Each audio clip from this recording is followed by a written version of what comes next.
ओम श्री गणेशाय नमः। ओम नमो भगवते वासुदेवाय। हरे कृष्णा कृष्ण कृष्णा हरे हरे, हरे राम राम राम हरे हरे। तव्हां सभिनी हरि भक्तन के नमस्ते। प्यारा भक्तों, ही कथा पाण गुरु कृपा सां हासिल करे रहा आहियूं। श्री गणपति सरस्वती जो दरे ध्यान करियां थो मां भागवत महापुराण जो बयान, जंहिंमें व्यासदेव ऐं सुखदेव जी कयो आहे श्री कृष्ण लीला जो गुणगान। सभई चो जय भागवतम महापुराण।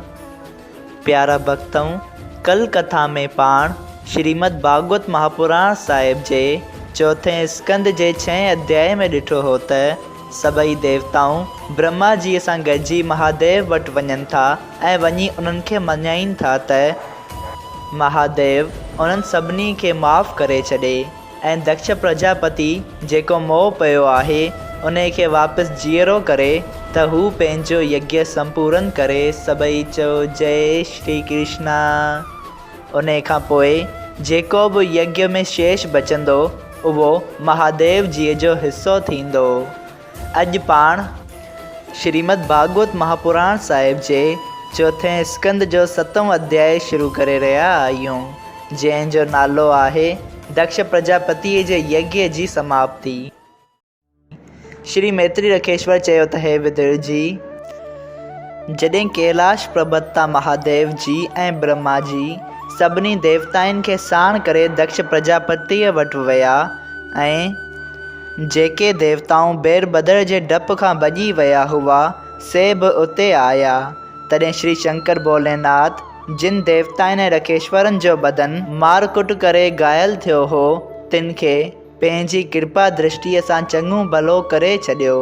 बर्ग रखेश्वर जी ॾारी जा वार वरी पहिरीं वांगुरु थी विया।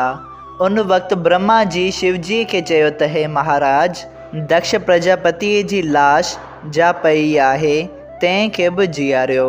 तॾहिं महादेव जी चयो त दक्ष प्रजापतिअ जो सर त अगन कुंड में जली वियो, सो हाणे ठही की न सघंदो। लेकिन जेकॾहिं तव्हां चओ था त यज्ञ जे ॿकड़ जो सर दक्ष प्रजापतिअ जे दर सां लॻाए खेसि जीअरो करियां। जॾहिं ब्रह्मा जी इन ॻाल्हि ते राज़ी थियो, तॾहिं श्री महादेव ॿकड़ जो सर प्रजापतिअ जे दर सां मिलाए उनखे जीअरो कयो। श्री सदाशिव भॻवान जी कृपा सां यज्ञ जो पिंडाल बि साॻी तरह ठही वियो। पोइ दक्ष प्रजापति श्री महादेव जीअ खे दंडवत करे हथ जोड़े ॾाढी आजिज़ीअ सां वेनती कई त हे महाप्रभु, मूं तव्हांजी वॾाई ऐं महिमा न ॼाणी हुई ऐं पंहिंजी करणी जी सज़ा भोॻियमि। वरी बि तव्हां पंहिंजी वॾाई खे ॾिसी हिते अची मूं खे जीअरो कयो अथव।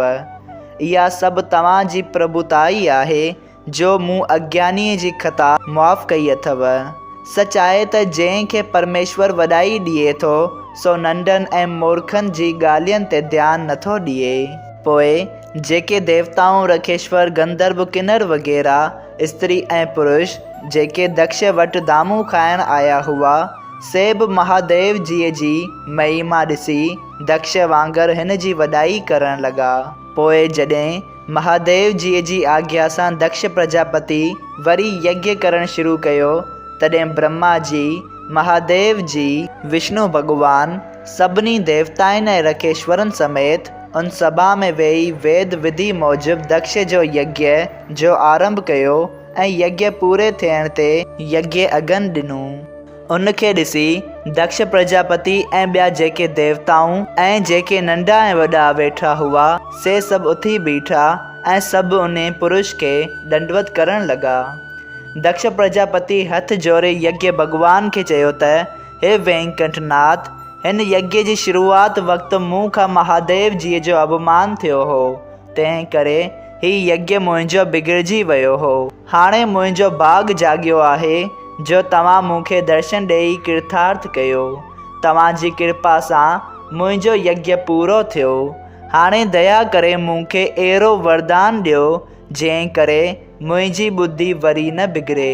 तंहिंखां पोइ बर्ग रखेश्वर चयो त हे दीनानाथ, मूं तपस्वी ऐं ब्राह्मण थियण ते बि क्रोध खे पंहिंजे वस न कयो आहे, जंहिं करे मूंखे ही सेकत मिली आहे।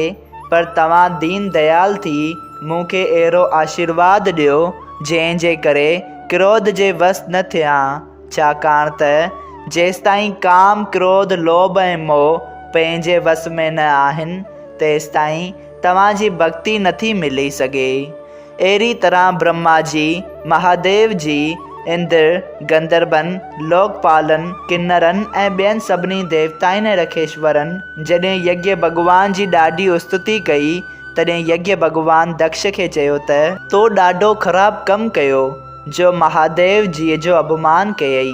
तोखे ब्रह्मा, विष्णु ऐं महादेव जी टिनी देवताउनि खे बराबरि ॼाणणु घुरिजे। जंहिं आदि निरंकार जोत जो नालो लोक जपे उनखे पंहिंजो मालिक ऐं पैदा करण वारो ॼाणनि था, तंहिंजे ध्यान में तव्हीं बि लॻा रहो त तव्हांखे बि ज्ञान प्राप्त थींदो। जंहिं वक़्तु इहा ॻाल्हि यज्ञ पुरुष कई तंहिं वक़्तु आकाश मां मथसि फूलनि जी वर्खा थी। सभिनी जय जयकार कई। तॾहिं यज्ञ पुरुष सभिनी खे मन घुरियो वरदान ॾेई वेंकट ॾांहुं हलिया विया।